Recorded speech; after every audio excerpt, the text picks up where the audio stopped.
অবশেষে সুধাকেই সিঁদুর পরিয়ে নিজের স্ত্রীর সম্মান দিচ্ছে তেজ। সম্পূর্ণ জানতে ভিডিওটিতে একটি লাইক করে প্রথম থেকেই দেখতে থাকো। গল্পের শুরুতেই দেখা যায় তেজ তো খুবই এক্সাইটেড, কখন সুধার মুখটা দেখবে। আর অন্যদিকে সুধার জেঠিমণি লক্ষ্মী কথা বলতে থাকে আত্মীয় স্বজনদের সাথে, আর বলে আমাদের সুধার কপালটা দেখেছো, কত বড় কপাল, না হলে এত বড় বাড়িতে বিয়ে হয়। আমার যে কি আনন্দ হচ্ছে তোমাদেরকে বলে বোঝাতে পারবো না, আমার তো দারুণ আনন্দ হচ্ছে। জ্যোৎস্না তখন বলে ভাই আজকে কিন্তু সুধাকে দেখতে খুবই সুন্দর লাগছে, তুই তো এখনো দেখিসনি কিন্তু আমি দেখে এসেছি। আজকে সুধার দিক থেকে চোখই সরানো যাচ্ছে না। আর এসব শোনার পর তো তেজ আরো বেশি উত্তেজিত হয়ে পড়ে কখন সুধার মুখটা দেখবে। আর অন্যদিকে কাকুমণি আলোচনা করতে থাকে তেজের বাবার সাথে, আর বলে দাদা তেজকে কিন্তু একটু সামলিও, বিয়ে বিয়ে করে ও যা খরচা টরচা করে ফেলছে, এটা সামাল দেওয়া কিন্তু খুবই কষ্ট হয়ে যাবে।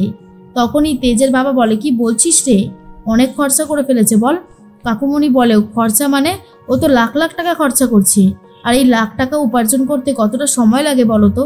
তাই বলছি দয়া করে ওকে একটু আটকিও, কারণ এই বিয়ের পরে তো আরো বেশি খরচা শুরু হয়।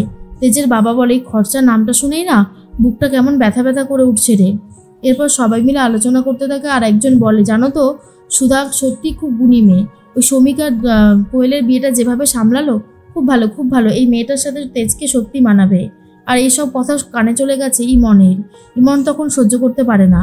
তরিতা মনে মনে ভাবে ইমনদির হাতে আমি এত দামি একটা প্রমাণ তুলে দিলাম, কই কিছু তো করলো না। এরপর ইমনের সাথে দেখা হয়ে যায়। তরিতা বলে এই ইমনদি, তোমার হাতে যে আমি এত দামি একটা প্রমাণ তুলে দিলাম, কই তুমি তো কিছু করলে না।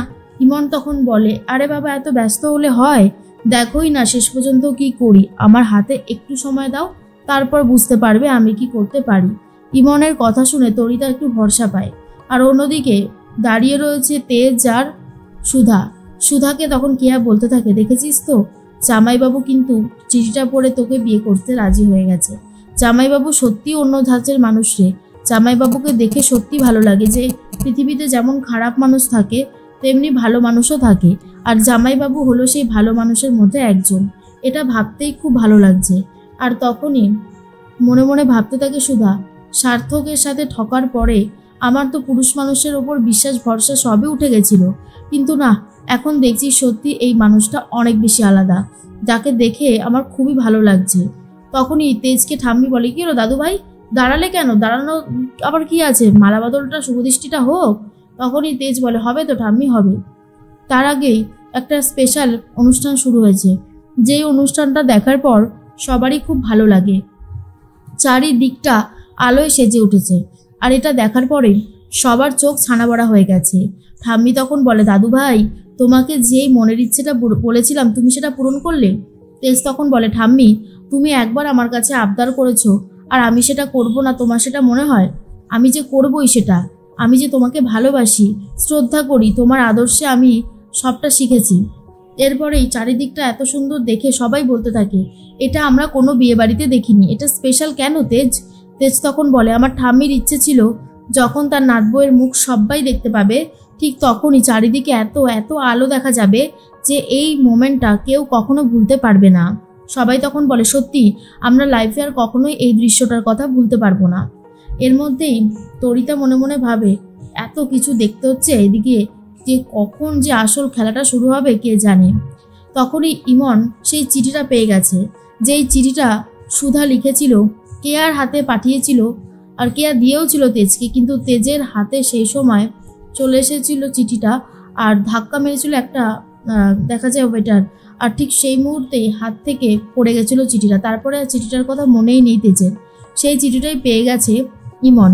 ইমনের মা তখন বলে বেবি তোমার হাতে এটা কি? ইমন বলে এটাই তো সেই লাখ টাকার জিনিস মম, এই চিঠিটাই আমি ফেলে দেব ওই তেজের হাতে। সুধা যদি এই চিঠিটা নিজে দিত তাহলে বোঝাই যেত না যে সুধা মিথ্যাবাদী নয়। এই চিঠিটা এমনি এমনি হাতে দেওয়া যাবে না, অ্যাক্সিডেন্টলি তেজের হাতে গিয়ে পৌঁছতে হবে, তাহলেই তেজ বিশ্বাস করবে সুধা একটা মিথ্যেবাদী মেয়ে, মিথ্যে কথা বলেই বিয়েটা করতে চাইছে। তারপরেই তো হবে আসল খেলা। এর মধ্যেই শুভদৃষ্টি হয়, তারপর মালা বদল হতে থাকে। মালা বদলের পর দুজনাই বিয়ের পিড়িতে বসেছে। ঠাম্মি তখন বলে এই যে কর্তামশাই কেমন লাগছে আমার নাত বউকে? সুন্দর তাই না? আমি অনেক কষ্ট করে খুঁজে আমার জন্য আমার দাদু ভাইয়ের জন্য একটা বাড়িতে লক্ষ্মী নিয়ে যাচ্ছি, বুঝতে পেরেছো? আমার লক্ষ্মী, আমার বাড়ির লক্ষ্মী।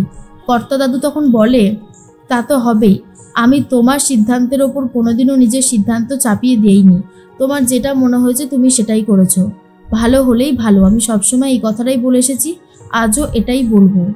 এর মধ্যে ইমন একটা ওয়েটারকে ফোন করে বলে, শোনো, তোমাকে কি করতে হবে, যেমন যেমন বলবো ঠিক তেমনভাবেই পুরো খেলাটা সাজাতে হবে, পারবে তো? তখন সে বলে, হ্যাঁ হ্যাঁ পারবো, আপনি যেমনটা বলেছেন ঠিক তেমনটাই করে দেব। তখন ইমন বলে, বা ভেরি গুড।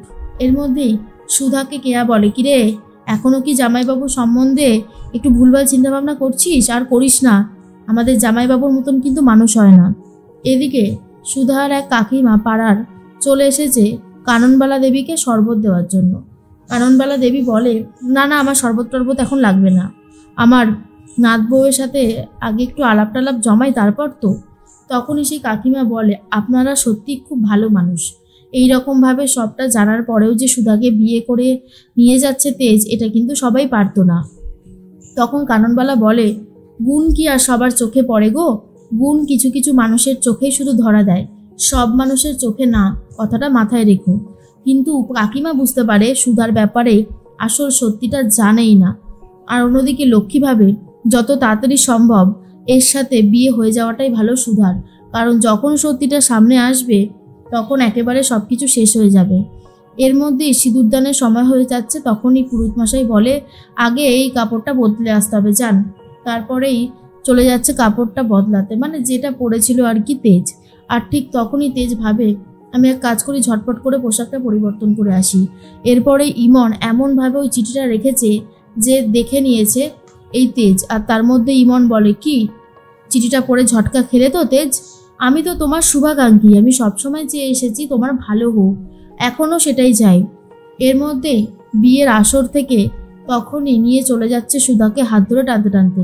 সুধা তখন বলে, আপনি এভাবে আমার হাত ধরে টানতে টানতে নিয়ে এলেন কেন? কি হয়েছে মিস্টার বসু মল্লিক? তখনই ইমন বলে, এই মেয়েটার মতন ঠক জোচ্চর মেয়ে আমি আর কখনোই দেখিনি, জানো তো, এই প্রথমবারই দেখছি। তার মধ্যে ইমন বলে, সুধা, তুমি বলোনি তেজকে যে এটা তোমার সেকেন্ড বিয়ে? সুধা বলে, আমি তো আপনাকে চিঠিটা পাঠিয়েছিলাম, আপনি পড়েননি, কে আর হাত দিয়ে পাঠিয়েছিলাম। এরপরেই বুঝতে পারে তেজ যে সুধা সত্যিই তো আগেই তো আমায় চিঠিটা পাঠিয়েছিল, কিন্তু আমি তো পড়িনি। এরপরে সুধা বারবার বলে, আমি কিন্তু আগে থেকেই সবটা ক্লিয়ার করতে চেয়েছিলাম। শেষ পর্যন্ত কি সুধার এই কথাগুলো শুনেই তেজ সমস্ত সত্যি বুঝতে পেরে সুধাকে স্ত্রী হিসেবে মেনে নেবে সিঁদুর পরিয়ে? কি মনে হয় জানাতে পারো কমেন্টসে।